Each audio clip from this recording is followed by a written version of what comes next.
Salah satu kisah yang disebutkan untuk kemudian kita menjadi pelajaran yang berharga, menjadi pelajaran yang berharga buat kita adalah kisah Ashabil Ghar. Cerita tentang 3 orang yang masuk ke dalam gua, ya ibadallah. Kita mengangkat ini agar kita mengerti bahwa Allah Azza wa Jalla tidak akan membiarkan mereka-mereka yang taat kepada Allah Subhanahu wa ta'ala, mereka-mereka yang mencoba untuk membenahi hidupnya dengan al-haq, dengan kebenaran, orang-orang yang mencoba untuk mengikat hidupnya dengan bimbingan sunnah Nabi alaihi salatu wassalam, agar mereka jangan putus asa, agar jangan mereka berjiwa kerdil. Barakallahu fikum dalam semua langkah yang mereka akan hadapi. Nabi sallallahu alaihi wasallam bercerita, 3 orang kemudian berlindung ke dalam gua. Tiba-tiba jatuhlah batu dan menutup mulut gua. Ibadallah, kalau bukan orang yang beriman di dalam gua itu, tidak ada kecuali keputusasaan di dalam hidup. Putus asa di dalam hidup, barakallahu fikum. Tetapi mereka adalah orang yang beriman. Mereka tahu bahwa kehidupan mereka ada yang mengaturnya, ada yang kemudian menjalankannya, yang penuh hikmah dan penuh kebijaksanaan. Melalui gulita gelap atau gelap gulitanya gua, dia mencoba untuk mengetuk pintu pertolongan dan bantuan Allah Azza wa Jalla.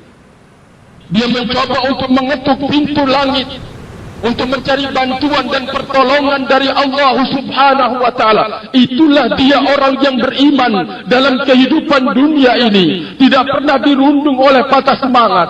Juga barakallahu fikum, apalagi kalau sampai putus asa dan lari dari rahmat Allah Azza wa Jalla. Selama engkau berada dalam keimanan yang lurus, selama engkau berada di atas kebenaran, selama engkau berada di atas jalan sunnah Nabi alaihi salatu wassalam, jangan sampai engkau putus asa di saat menghadapi ujian dan tantangan hidup seberat apapun. Allah Azza wa Jalla telah menyiapkan di balik kesulitan, di balik barakallahu fikum ujian besar ini, tunggu sebentar, engkau terus lakukan hubungan baik dengan Allah Azza wa Jalla.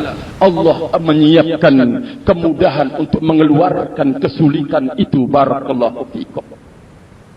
Ma'asyiral muslimin, orang yang beriman yang masuk ke dalam gua, dia tahu barakallahu fikum kemana arah mencari bantuan, kemana arah mencari pertolongan, dan siapa yang menyelamatkan mereka dan yang mengatur perjalanan hidup mereka. Mereka mencoba untuk mengetuk pintu maghfirah, mengetuk pintu rahmat Allah Azza wa Jalla dari dalam gua yang sudah tidak ada kemungkinan lagi secara naluri dan akal untuk kemudian bisa barakallahu fikum selamat padanya, rahimani wa rahimakumullah jami'an.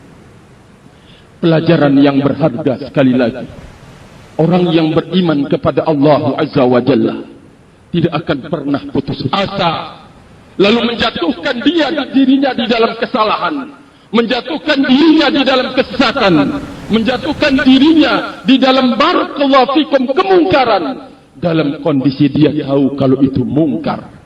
Dia mencoba untuk melakukan yang terbaik di dalam hidupnya, dalam kondisi yang genting.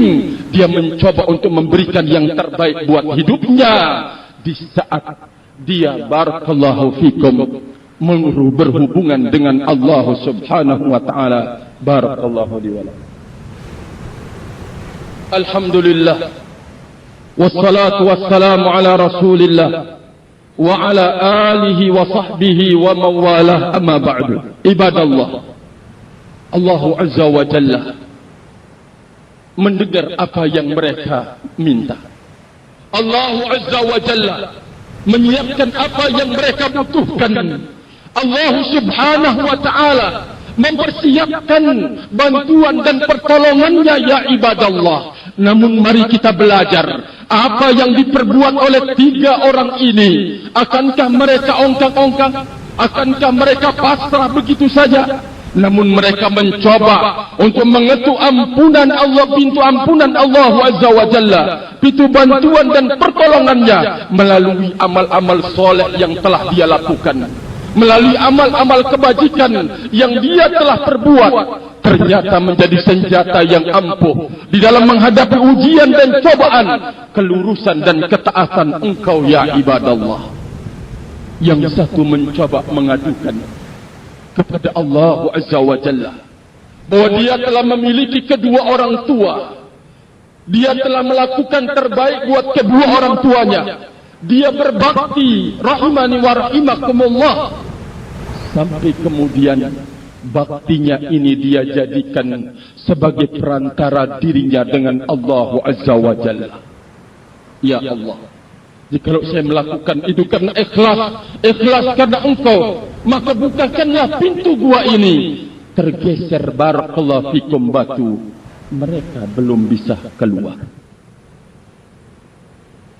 Yang kedua, dia mencoba untuk mengutarakan sesuatu perihal hidupnya yang dia telah ukir melalui amal kesolehan.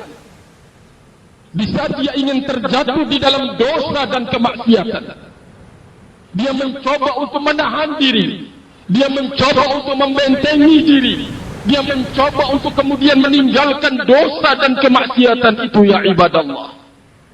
Amal soleh yang dia perbuat, dia mencoba untuk menjadikan bekal untuk mengetuk pintu bantuan dan pertolongan Allah Azza wa Jalla. Allah Azza wa Jalla menganggap bahwa ketakwaan dia di saat melakukan dosa, di saat berada di dalam dosa dan kemaksiatan, ketakwaan yang ada pada dirinya membentengi dia untuk terjatuh di dalam dosa, ternyata mengundang bantuan dan pertolongan Allah Azza wa Jalla. Kembali tergeser batu, belum juga mampu dan bisa mereka keluar. Yang ketiga, dia mencoba mengutarakan amal soleh yang dia telah perbuat, lalu dia lakukan sebagai, dia jadikan sebagai wasilah, perantara antara dirinya dengan Allah Azza wa Jalla, bahwa dia punya pegawai dan sudah diberikan semua gaji dan upahnya, tinggal satu ma'asyiral muslimin yang saya hormati yang belum mengambil gajinya.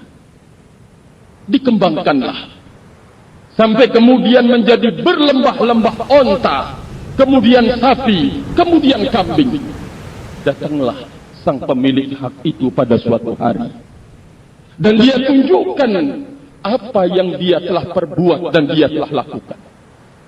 Budak-budak, sekian budak, dikembangkan upahnya itu. Ya Allah, kalau itu saya lakukan karena engkau, maka keluarkanlah kami, berikanlah kami jalan keluar. Ma'asyiral muslimin, mereka keluar dengan penuh selamat. Barakallahu fikum. Pelajaran yang sangat berharga. Rintihan engkau wahai orang yang beriman, doa engkau wahai orang yang terzalimi, doa engkau wahai hamba Allah Azza wa Jalla adalah didengar oleh Allah Subhanahu wa ta'ala. Maka oleh karena itu, barakallahu fikum, semangatlah engkau, berupayalah engkau untuk mengetuk pintu bantuan dan pertolongan Allah Subhanahu wa ta'ala dalam sekecil sebesar apapun beban mental atau beban hidup yang kau alami. Semuanya itu ada yang mengaturnya ya ibadallah.